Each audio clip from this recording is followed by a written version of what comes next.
Hi gang, it's not Elvira, I promise it's me. Or do I look more like China? Do you remember China, that really beastly wrestler? Anyway, cute little video today. Nova and I are going to start this new series. It's like we're going to play video games together. PS1, PS2, I don't know, retro, old, with like 3 pixels. And I think I'm going to win every time because Nova's not good at things. But I thought I'd introduce sort of this series with a little video of all of my favourite old, super old games. We're not massive gamers. Nova likes to play stuff on her phone. Final Fantasy 74, etc. I once in a while will play a game, but it will be really old. PlayStation 2 is the most sort of up to date it gets. I don't think I could play a is it 4, 5? PS6. I couldn't play one of those games. There's too many controls. It's too immersive. I need my shit to be really basic. Evidently. So we want you guys to tell us which your favourite PS1 games are, which ones you want us to play. I got my PS1, me and my brother shared it, and I would have been about 5 years old maybe. And a few of these games were the ones that I got and I still have them. Okay, so the first one is Muppet Racemania. Now, I don't have the boxes for all the games. Some of them are just in one of those slip cases. Do you remember when DVDs and like your travel cases and stuff? We'll get to that. But this one is in its original case and still has its original shitty manual. The sort of case has seen better days, but this is one of my favourite games, always will be. It's one of those sort of car races, like little cartoon car races, and then you can shoot weapons out, sort of a la Crash Team Racing. It's like a very, very tame sort of racer, bit of a Twisted Metal vibe there sometimes, but you can play as all the Muppets. Literally, I think like all the Muppets, there's so many you can unlock. And that's what I like about this game is there's so much extra shit. This is going to be the first one that me and Nova play in our series. I always like to be Janice or maybe Bobo the Bear, but you have to unlock both of those. So whenever I start a new game, I always make sure I go and unlock Janice first. Okay, so moving on. This was my friend Al's, because he had a chipped PS1 way back in the day. And do you remember when you could chip consoles? You probably still can, to play, I guess, games out of the correct region. So this one is Twisted Metal Party. Now this was a fake game. It was like a collection of all the Twisted Metals up to, I don't know how many they did in the end for the PS1. Our favourite was Twisted Metal 3, I believe. It may have been 4. The one where the final level you're in a giant blimp and you have to defeat that giant monster truck tank thing in a blimp. Anyway, these games are so dark and so grim and they're just so iconic, all of those little characters. I still think there should be a movie based on the Twisted Metal characters. There's the one guy, Calypso, and he asks all of these like millionaire weirdos that like X Games to sort of compete in these weird cars and then kill each other. And the sort of mascot for the series is Sweet Tooth, that clown right there in the sort of ice cream truck. You guys have probably played this, I'm sure some of you have. Some kind of incarnation of Twisted Metal. There's a hell of a lot of them. 40 Winks. First game I ever got. Now, 40 Winks is a very sort of child-friendly game, but to me it was always really dark because it's about these brother and sister right here, and they have to defeat this one dude called Nightcap. And basically he sort of invades dreams, or he gets these little hoodwinks, these little green monster things. They aren't any on the front cover. To sort of give you nightmares. So he hides all of the winks, which are responsible for giving you good dreams. So you have to battle through all these nightmares basically and save these cute little creatures that are responsible for cute dreams. It's very dark. The theme tune is so haunting. And each level, you know, there's like a medieval level or like a zombie level. There's, you know, prehistoric, or there's like a castle. Anyway, it's so good. It's so cute. It's only one player. Oh, and every level as well, you have to race this like boss. God, it's just so cute. I always wanted them to make a movie out of that as well. I think it's a really strong concept. Emperor's New Groove. I didn't see the movie The Emperor's New Groove. It's Disney, I know. Why am I into Disney at the moment? Who knows?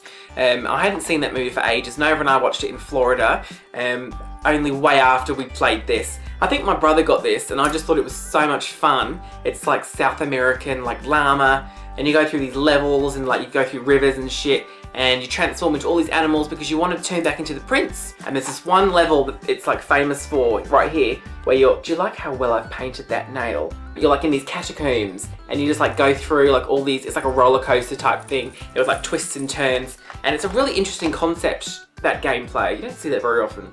Okay, the next game is like super frustrating and also like really nostalgic at the same time. The Simpsons Wrestling. It's very, very basic cartoon Simpsons, and you wrestle with them. Each sort of character has like a different special move.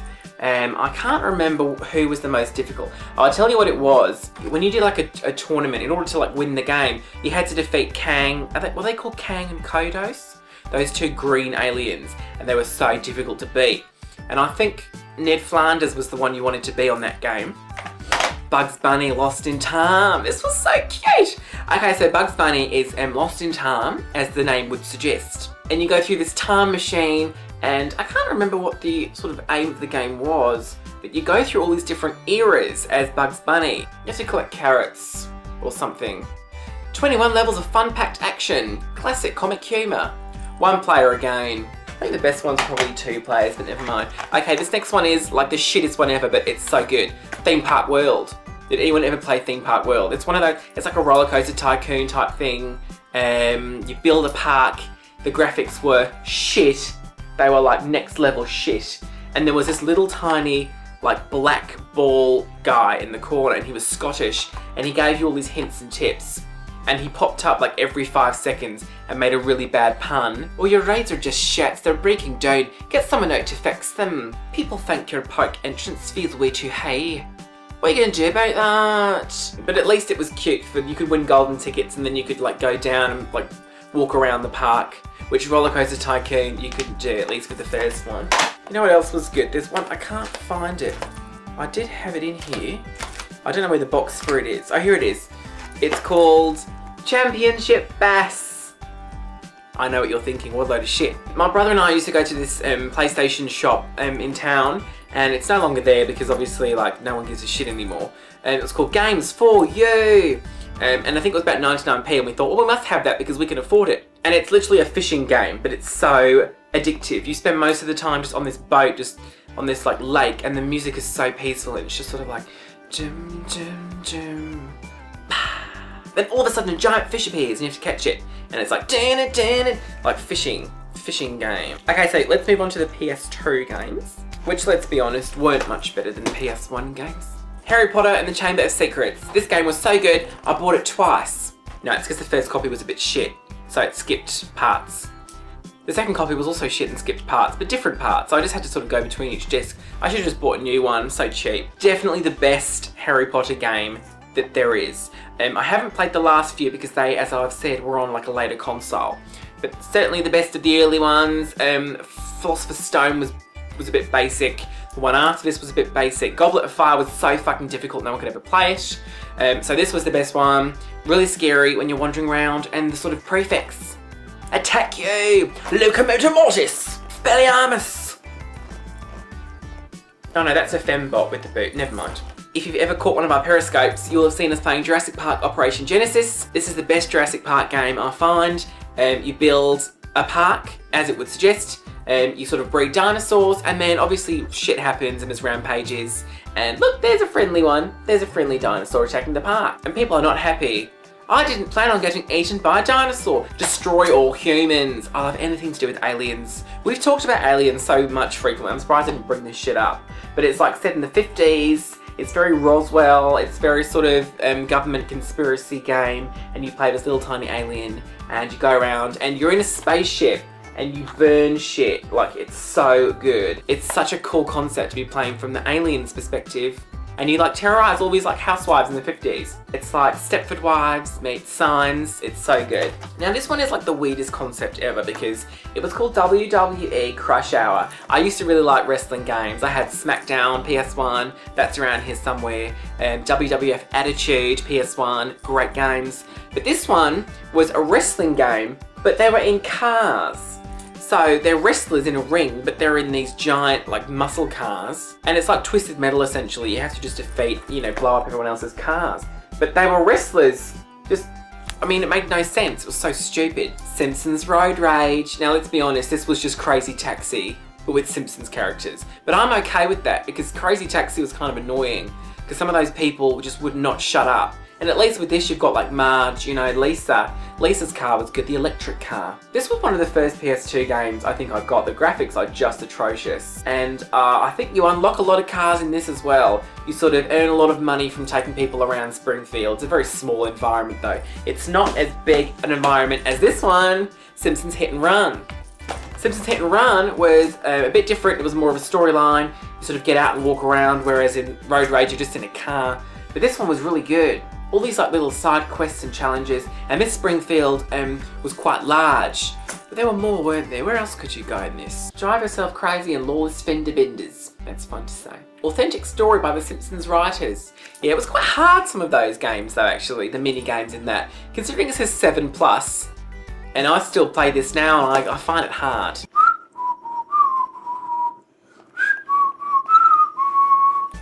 So The Sims, obviously the best thing ever. This was the first one, The Sims, on PS2 obviously. It's a lot more recent than the PC games. This is going not so great. And then the one that came after that was The Sims Busting Out. I think there's been more. There's like The Sims 2, I think was on PS2. There's been more. This one though was just my favourite thing ever. You know, I'd get home, I'd put some Avril on, and I would play this, and you sort of want to get to the end level with the Monkey Butler. Pre-owned, everything I buy, I'm so cheap. Sims Busting Out was a lot harder, I think. Was it harder? Or maybe it was a lot easier, one of the two. And that one, you leave the house, and it's a lot more sort of career-oriented, that one. This one was all about, you had to have lots of friends, and you had to really maintain relationships. And that's something I really appreciated about the Sims 3 on the PC, was they dropped the whole friendship. You have to have 10 friends to get promoted. And then before you know it, you're down to 5 friends, and you have to keep calling people over at 3 AM, and they're like, Shannon, we're gonna, because they don't want to come over at 3 AM. Twisted Metal Black. This was really fucking hard. I could never play this. It's grim, it's really bleak. It was 18+. You play as cars. It's a very basic Twisted Metal concept, but it was less cartoony. I mean, it's bleak. Look at this. And you have to destroy people. There's people on fire. It's very bleak. It's very sort of dystopian. But I just love the characters. There were some made up characters specifically for this one, and they dropped a lot of the traditional characters, which I did not care for. But you know, I don't know if we should play this one. It's not as fun to see people sort of burn and die. So yeah, we're going to play some of these together for our new series. Do you guys still play PS1 games, PS2, or like your Game Boy Advance? Because I don't think I'll be able to play an Xbox 360 or a PS5, whatever it is. Because they're all about like war games, or like Assassin's Creed. That looks really hard. It's too realistic. I'm checking out. Okay, thanks you guys. Hit the subscribe button down below. We're almost on 2,000 subscribers, and Nova's gonna do her naked nipple dance in the field of wheat when that happens. Follow our social media, it's all in the description below. And thanks guys, I'll see you soon. Okay, kush.